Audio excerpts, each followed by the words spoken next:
एक समय की बात है जब गोकू अपनी ताकत के शिखर पर था। उसने कई दुश्मनों को हराया, फ्रीजा, सेल, माजिन बू और यहां तक कि विनाश के देवता बीरस से भी मुकाबला कर लिया था। उसकी शक्ति इतनी बढ़ चुकी थी कि उसे खुद पर असीम गर्व होने लगा। अब गोकू पहले जैसा विनम्र नहीं रहा था।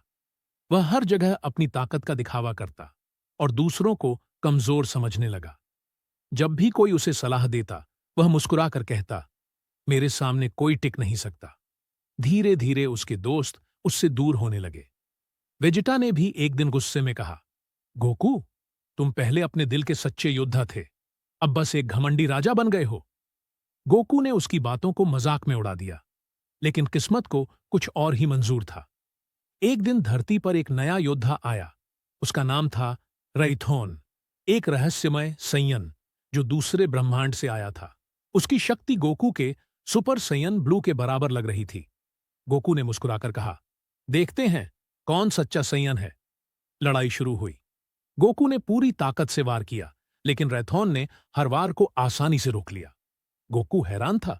उसने सुपर साइयन ब्लू कायोकेन का रूप लिया, पर फिर भी रैथोन उसके हर मूव को भांप लेता। कुछ ही मिनटों में गोकू जमीन पर गिर पड़ा। उसका शरीर थक चुका था और टूट चुका था। रैथोन उसके पास आया और बोला, सच्चा योद्धा वो नहीं जो सबसे ताकतवर हो, बल्कि वो जो विनम्र रहकर अपनी शक्ति का सम्मान करे। ये शब्द गोकू के दिल में उतर गए। उसने अपने जीवन में पहली बार महसूस किया कि असली ताकत केवल शरीर की नहीं होती, बल्कि आत्मा की होती है। लड़ाई के बाद गोकू पहाड़ों में जाकर ध्यान लगाने लगा।